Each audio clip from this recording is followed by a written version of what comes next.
Halo teman-teman, saat ini kamu sedang mendengarkan podcast Teman Cerita Dayat Piliang.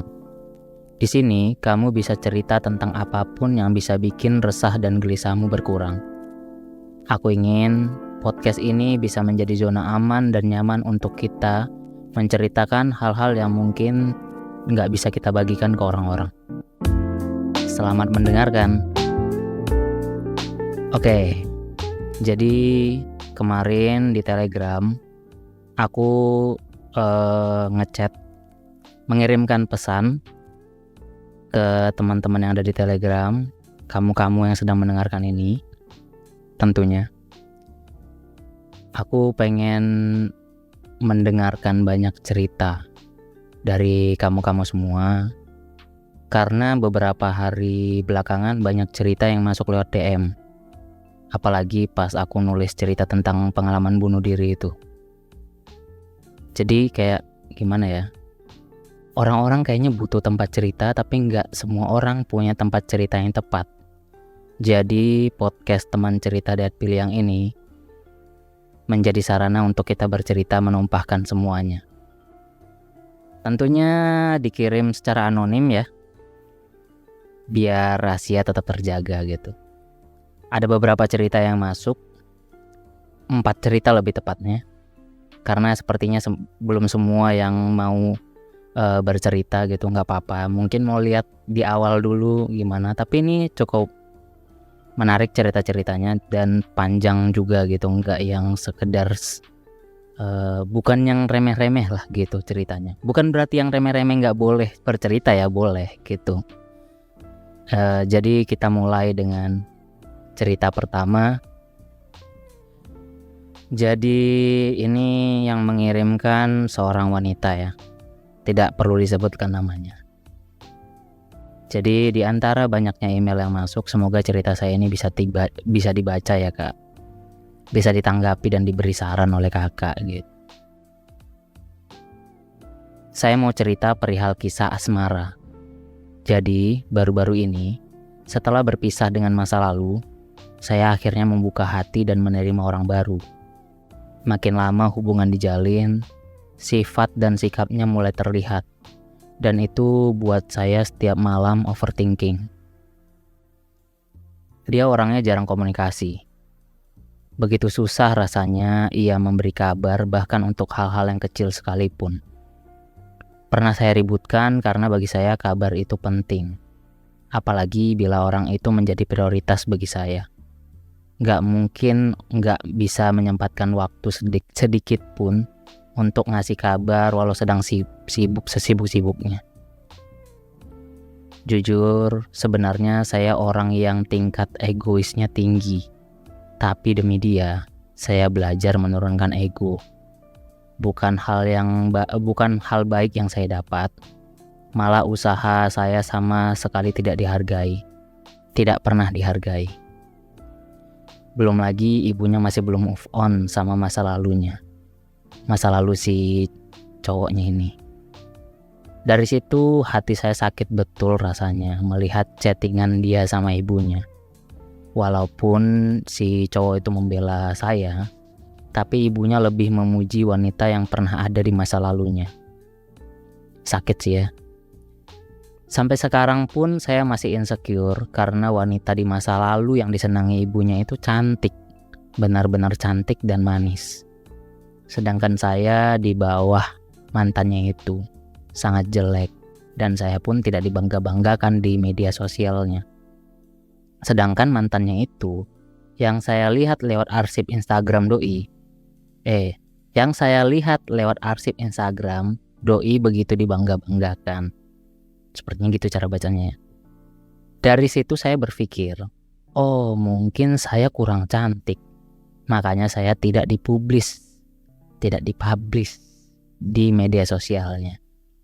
Coba saya cantik, mungkin saya bisa dibangga-banggakan seperti mantannya. Jujur, sampai sekarang saya merasa kurang pantas buat dia. Pikiran saya dipenuhi tanya, apakah saya ini berharga di matanya? Seandainya pun berharga, kenapa hal-hal kecil pun dia acuh sekali, tidak peduli? Kan kita mesti belajar dari hal-hal kecil. Sudah tahu begitu, dia malah gak sadar-sadar. Bingung saya kak, gimana menurut kakak? Sebenarnya saya capek, tapi kalau gak sama dia, saya juga sakit karena sayangnya saya sudah habis-habisan sama orang baru ini. Sedikit rumit ya, apalagi ketika orang tua si pasangan kita lebih suka dengan seseorang yang ada di masa lalu gitu. Kita dibanding-bandingkan gitu, gak enak banget gitu. Tapi ini cuma sekedar saran, gak bisa dijadikan patokan, dan semua keputusan ada di kamu. Dan aku juga gak kenal siapa pasangan yang kamu ceritakan ini kan, jadi nggak dua arah. Tapi saranku, coba kamu omongkan baik-baik ke pacarmu itu. Ya meskipun kayaknya kamu udah berusaha untuk membicarakan ya, karena di sini kamu bilang nggak sadar-sadar gitu. Mungkin dia lagi tidur, nggak gitu ya? Ya gitu saranku gitu, coba diomongin dulu baik-baik gitu kan, dengan kepala dingin, solusinya bagaimana, terus apa yang kamu resahkan ini kamu ceritakan juga ke dia. Aku tuh tahu nggak sih, nggak suka diginiin, nggak suka digituin. Hubungan itu kan dua orang yang jalanin kan, harus dua arah gitu, jangan saling dipendem gitu. Diceritakan aja, saling terbuka, apa yang kamu tidak sukai, apa yang kamu sukai gitu. Ceritakan semua gitu biar sama-sama enak gitu. Itu kalau karakter pasangannya mau terbuka juga. Tapi yang terburuknya, kalau kamu tidak nyaman dengan seseorang yang kayaknya karakternya berbeda banget gitu kan, mending akhiri gitu.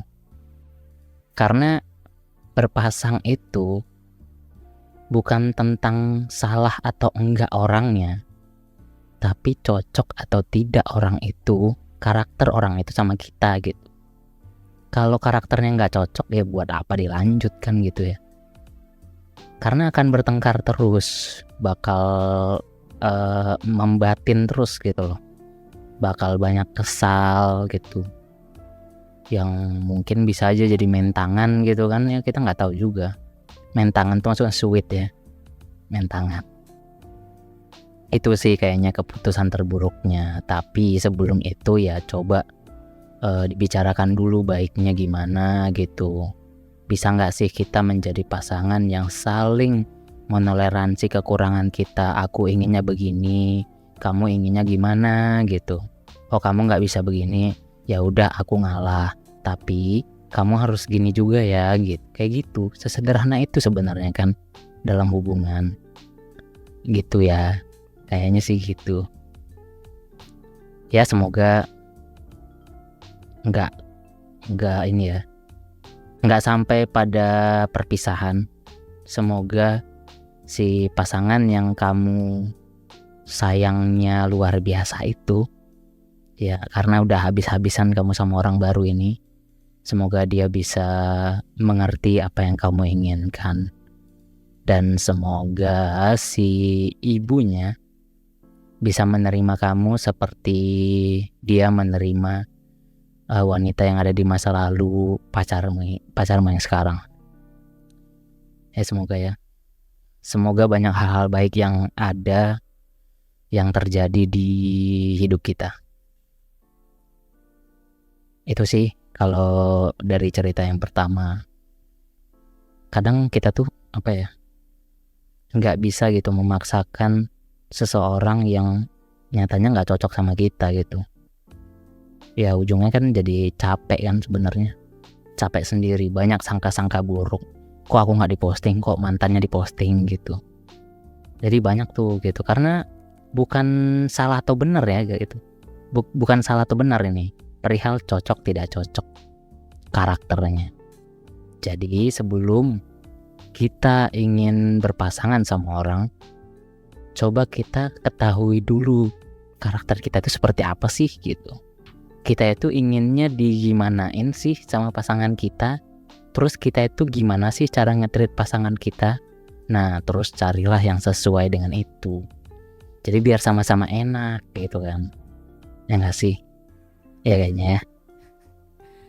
Oke, lanjut ke cerita kedua. Seperti biasa tidak disebutkan namanya, tapi ada yang menyebutkan namanya di cerita kali ini. Kalau yang menyebutkan namanya kita bacain namanya juga, tapi kalau enggak ya enggak gitu. Namanya juga cerita kan, semua perlu ada yang pengen dirahasiakan, ada yang pengen dibicarakan. Tapi ya terserah. Jadi cerita kedua ini, aku bingung mencintai seseorang yang jelas seiman namun beda aliran. Aku harus gimana? Apakah aku harus memblokir dia atau menghilang begitu saja? Kadang ada rasa hati ingin curhat dengannya, tapi rasanya kayak aneh. Ingin diam, tapi suka sedih sendiri. Gak tahu kenapa. Teman-temanku melarangku untuk berhubungan dengannya. Tapi jujur, buat aku dia orang baik. Tapi ingin berbincang dengan dia, kadang gak mau nyakitin perasaan dia. Gimana kak? Ini sebenarnya menarik ya, maksudnya kayak mencintai seseorang, dia seiman, dia seamin, tapi alirannya beda. Mungkin gak seamin kali ya, kalau alirannya beda atau gimana?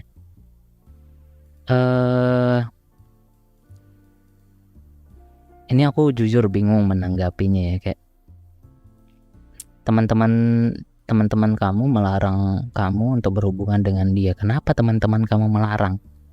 Beda alirannya ini gimana? Apakah tanda kutip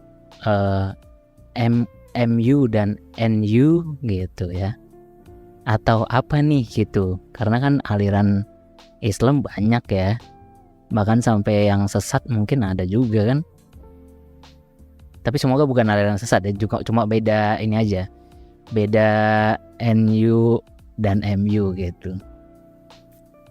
Tapi kayaknya nggak tahu ya, apakah serumit itu mencintai seseorang, menjalin hubungan dengan seseorang yang alirannya berbeda gitu. Kayaknya nggak sulit ya, selama kita saling mengerti, saling memahami bahwa ya keduanya sama-sama benar gitu kan. Nggak ada yang salah selama syahadatnya masih sama, nabinya masih sama, Tuhannya masih sama, dan sholatnya masih sama gitu kan. Kayaknya nggak ada yang salah gitu ya, kecuali dia aliran yang apa ya gitulah ya, kita semua tahu gitu. Tapi coba dibicarakan dulu deh sama dia, tanya gitu. Kita tuh tapi sebelum itu jelas seiman namun beda aliran. Ini kan berarti religius ya.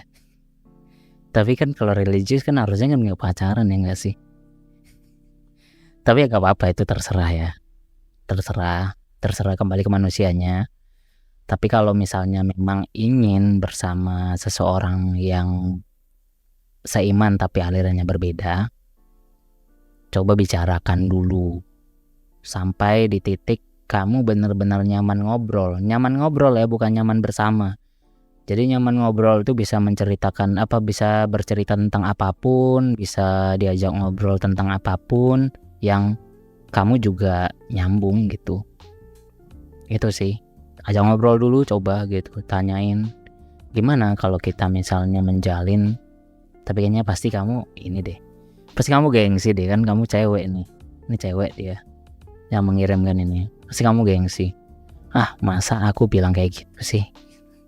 Tapi kalau kamu memang pengen gitu, ya coba aja bilang. Tapi kalau ternyata dia tersinggung gitu kan, mau berbincang dengan dia, kadang nggak mau nyakitin perasaan dia.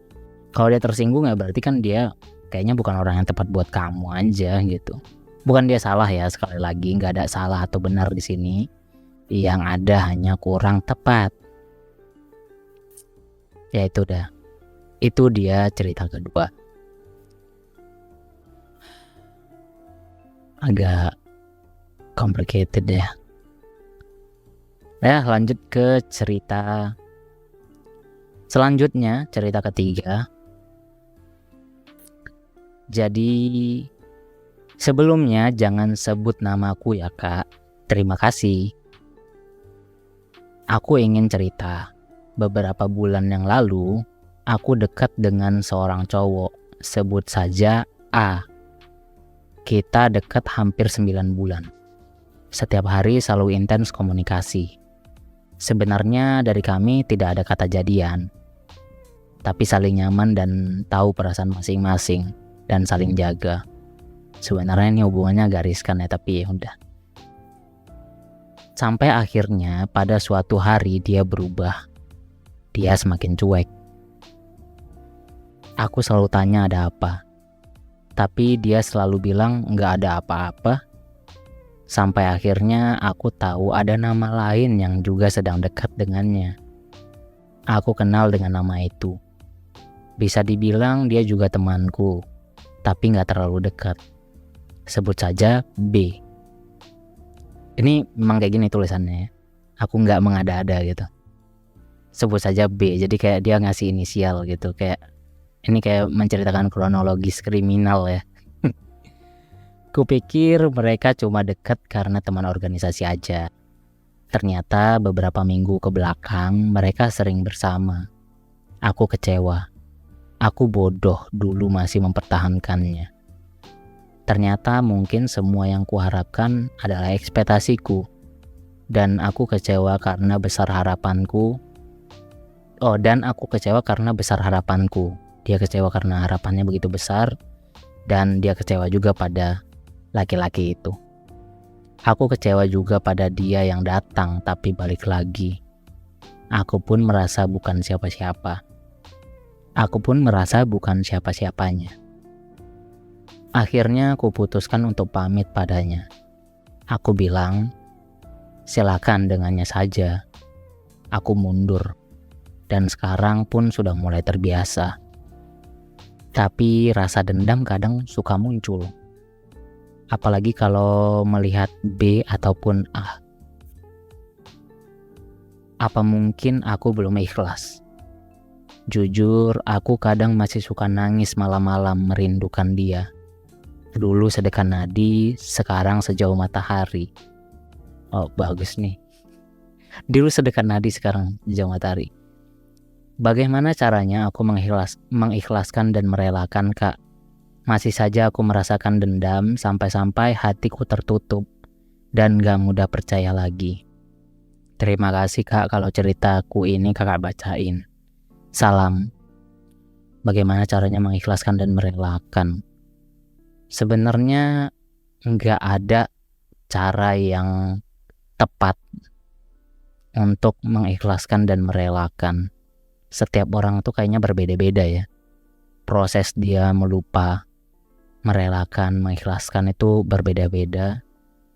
Dan mungkin kata yang paling tepat, tapi kayaknya ini klise. Klise bukan penyanyi ya, itu klise. Tapi ini kata-katanya klise, tapi ini kayaknya lebih tepat untuk semua gitu. Waktu benar. Jadi cara yang paling tepat untuk mengikhlaskan dan merelakan itu ya tunggu aja waktunya gitu. Karena kita sulit mengikhlaskan, sulit merelakan, sulit melupakan. Kenapa? Karena kenangan itu sudah menumpuk di kepala kita gitu kan. Kita udah terbiasa sama dia, apa-apa sama dia gitu kan. Udah banyak kenangan yang tercipta bareng-bareng sama dia. Dan butuh waktu untuk melupakan semua itu, nggak bisa langsung. Dan jangan dipaksa untuk melupa juga, nggak akan bisa gitu. Semakin dipaksa untuk melupa, semakin ingat kita. Dan kayaknya aku pernah baca di mana gitu, di psikologi kalau nggak salah ini ya. Jadi sebenarnya ingatan kita yang lama, misalnya kita mengingat tentang masa kecil kita, itu bukan kita mengingat kenangan pada saat itu, kita mengingat kapan kita mengingat kenangan itu. Misalnya kita mengingat kenangan kita waktu makan KFC pertama kali misalnya ya, di usia, aku kalau nggak salah di usia SMP kayaknya belum makan kayaknya SMP deh ya, SMP mungkin ya, di saat SMP aku ngingat kenangan itu gitu. Nggak usah KFC deh, majalah Bobo gitu. Aku pernah dahulu waktu aku demam berdarah, aku kan berasal dari keluarga yang sederhana banget ya, nggak bisa beli majalah Bobo gitu karena itu mahal ya, itu pada saat itu, bahkan sekarang kayaknya juga masih mahal. Jadi ada momen aku kena demam berdarah yang parah banget gitu. Nah jadi ketika aku merasakan sakit demam berdarah yang parah itu, kayak mau meninggal gitu. Ini bukan testimoni selebgram yang biasanya makan aduh mau meninggal nggak, ini beneran ngerasain kayak gitu. Akhirnya aku dihadiahin majalah Bobo. Itu ingat banget, sampai sekarang masih ingat. Ternyata ingatannya itu bukan ketika aku kejadian itu, bukan, ketika terakhir kali aku mengingat kenangan itu. Itu dia, makanya jangan sampai kita berusaha keras untuk melupa, karena itu akan membuat kita terus ingat gitu. Jadi ya biar aja gitu, boles aja, santai aja, ikutin aja alurnya. Masih mikirin dia, ya udah nikmatin. Masih nangisin dia, ya udah nikmatin. Sampai perlahan akan terbiasa, sampai perlahan nggak ada rasa dendam dan nggak ada rasa apapun ketika melihat mereka. Tapi sebenarnya pasti akan ngerasain sesuatu sih. Dan setidaknya rasanya nggak besar gitu, kayak gitu, cuma kaget aja gitu ketika ngelihat mereka berpapasan misalnya kan. Gitu, udah gitu aja, nggak akan ini kok, jangan terlalu diburu-buru gitu untuk melupanya. Nikmati aja alurnya, perlahan juga ngalir lah nanti. Itu dia. Memang berat ya kalau kita punya kenangan gitu kan, indah sama-sama gitu, kayak harapannya panjang, ternyata ada nama lain di hati pasangan kita. Emang ini cowok brengsek. Astagfirullahaladzim. Memang selingkuh itu nggak bisa dapat dibenarkan ya, apapun itu. Hal yang paling tidak bisa dimaafkan dalam hubungan adalah perselingkuhan dan main tangan. Itu dia. Oke, itu cerita ketiga. Selanjutnya ada cerita terakhir. Tadi aku sempat baca sedikit cerita yang terakhir ini, tapi kayaknya berat ya. Aku juga kayaknya nggak terlalu bisa menjawab. Mana dia? Nah ini dia. Assalamualaikum Bang. Perkenalkan sebelumnya, nama saya Aryani. Ini yang menyebutkan namanya. Halo Kak Aryani. Saya seorang ibu rumah tangga. Pernikahan saya sudah berjalan 11 tahun, belum punya keturunan. Saya punya kakak laki-laki. Dia juga sudah menikah dan pernikahannya sudah jalan 9 tahun. Kakak saya punya anak adopsi. Sekarang usianya sekitar 3 tahun. Qadarullah, saat ini iparku sedang hamil. Berarti ini ipar istri dari kakak laki-lakinya. Tapi karena itu aku jadi labil lagi. Aku yang merasa seharusnya sudah berada di fase ikhlas dan berserah, kini jadi labil dan sensitif. Ya, ketika ada yang mungkit-mungkit dan menyinggung masalah keturunan. Sekarang aku jadi cemas lagi kalau mau ketemu orang-orang. Ada rasa khawatir, takut dibanding-bandingin. Belum ketemu sudah overthinking duluan. Aku cuma mau tips atau kiat-kiatnya Bang, biar aku bisa bodo amat sama apa kata orang. Terima kasih Bang sebelumnya karena sudah memberikan kami tempat untuk bercerita. Sama-sama sebelumnya Kak Aryani. Sebenarnya aku kayaknya kurang bisa menjawab ini ya karena aku belum merasakan di fase itu punya anak, meresah, bagaimana resahnya belum punya keturunan gitu. Tapi kalau misalnya pertanyaannya adalah bagaimana supaya bisa bodo amat sama apa kata orang, mungkin ini bisa gitu, bisa sedikit banyaknya karena ya aku pernah merasakan terlalu mikirin kata orang, akhirnya hidupku jadi terhambat gitu. Makanya emang harusnya kita nggak usah dengerin omongan orang, ngapain gitu. Tapi mungkin kalau berkaca dari kasusnya Kak Aryani ya, ceritanya Kak Aryani, kayaknya harusnya tidak usah minder kayak gitu, tidak usah labil kayak gitu, nggak usah insecure gitu, karena ini semua di luar kuasanya Kak Aryani. Belum punya keturunan itu kan bukan kuasanya Kak Aryani gitu. Kak Aryani kan udah berusaha kan dengan suami kakak gitu kan. Harusnya ya nggak usah kakak pikirin apa kata orang gitu. Kenapa? Karena jelas orang yang bilang kayak gitu, orang yang banding-bandingin, orang yang nyinggung soal keturunan, berarti dia tidak mengerti bahwa punya anak atau tidak itu bukan kuasa kita, itu kuasa Tuhan gitu. Berarti kan orang yang ngomongin kayak gitu, dia mungkin memprotes ke Tuhan kali ya kayaknya.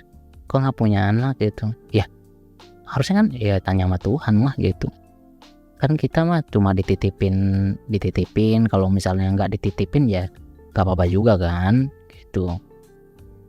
Jadi ya mungkin kalau misalnya orang-orang yang sering menyinggung soal kok belum punya anak juga, ini orang nggak mengerti konsep bahwa punya anak itu di luar kuasa kita gitu. Bukan kita yang mengendalikan gitu. Kita juga pengen punya anak, tapi kalau misalnya nggak ada terjadi, ya mau gimana gitu kan, nggak bisa dipaksa gitu kan. Ya udah jalani aja gitu. Nggak usah terlalu dipikirin apa kata orang Kak, karena orang itu nggak ngasih kakak makan gitu. Nggak ada tanggung jawab kakak untuk memuaskan hasrat mereka, memuaskan pertanyaan-pertanyaan bodoh mereka itu gitu. Kasar banget ya pertanyaan-pertanyaan bodoh, tapi kan memang gitu kan ya enggak sih. Harusnya mereka mengerti gitu. Dan pun kita nih ya, jangan sampai kita menjadi orang yang seperti itu gitu loh. Nanya nyinggung-nyinggung kapan punya anak, kok belum punya anak sih. Kita jangan menjadi orang menyebalkan seperti itu gitu ya, karena itu bukan kuasa kita. Jangan mempertanyakan hal-hal yang di luar kuasa kita gitu. Kan orang pasti berusaha semuanya kan. Ketika kita menanyakan itu ya kayak ditanya kapan nikah gitu. Ya kan kita juga berusaha nih kan, mau nikah juga. Siapa sih orang yang sampai lupa menikah, sampai diingat-ingatin jangan lupa nikah. Ya ingat kita menikah dan kita sedang berusaha itu gitu. Tapi kalau misalnya ternyata belum waktunya, ya udah di luar kendali kita gitu. Santai aja.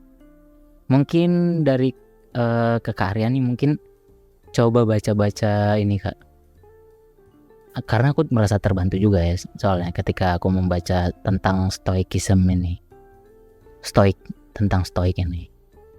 Jadi kayak kita ya lebih ringan. Kenapa lebih ringan menjalani hidup? Karena ya faktor-faktor eksternal nggak usah kita pikirin gitu. Kita fokus pada faktor internal. Misalnya apa yang bisa kita kendalikan, ya udah itu yang kita perbaiki. Kalau ternyata itu di luar kendali kita, yang nggak bisa kita kendalikan, faktor eksternal, ya udah nggak bisa kita kendalikan, ya udah biarin aja gitu. Orang mau ngomongin gini, kita dengerin aja, nggak usah dimasukin ke hati. Walaupun kadang kalau berulang sebel juga ya. Lebih sebel berulangnya itu lebih tepatnya ya. Kalau ditanyain sekali ya udah. Oh ya mungkin belum, tapi kalau berkali-kali itu yang menyebalkan. Ya mungkin kita bisa menebalkan telinga ya untuk orang-orang kayak gini. Ya gitu Kak Aryani, semoga menjawab. Tapi kayaknya nggak menjawab ya. Tapi setidaknya bisa bikin lega lah. Kenapa? Karena ini kan sebagai tempat untuk kita menumpahkan cerita-cerita yang tidak bisa kita ceritakan ke orang lain gitu kan. Jadi belum pasti ada solusinya di sini karena aku tidak menjanjikan solusi loh ya. Aku cuma pengen kita itu punya ruang yang aman dan nyaman untuk bercerita gitu. Jadi beban-beban di hati kita jadi bisa lega karena kita menumpahkan semuanya. Nggak semuanya mungkinnya kayaknya bagian kecil dari kehidupan kita buang, kita tumpahkan, akhirnya kita bisa lebih lega dan tentunya ada yang mendengarkan di sini gitu. Bukan aku udah pasti ngedengerin, tapi bisa jadi kita nih saling mendengarkan cerita kita untuk kita. Wow, demokrasi banget ya, dari rakyat untuk rakyat. Ya itu ceritanya yang sudah masuk ke email teman.piliang@gmail.com. Untuk kamu yang pengen bercerita bisa kirimkan ceritanya ke email itu teman.piliang@gmail.com. Tapi mungkin nanti nextnya ya kita buat WhatsApp kali ya biar lebih enak. Kayaknya email ini udah jadul banget nih, udah zaman kapan gitu ya. Tapi ya nggak apa-apa, saat ini kita pakai yang ada dulu gitu kan.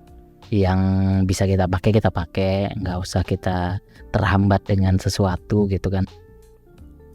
Next mungkin bisa lebih baik lagi dan bisa lebih panjang lagi tentunya.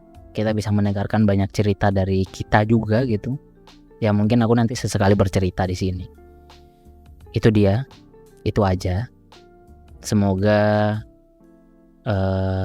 teman-teman yang bercerita kali ini bisa lega, bisa sedikit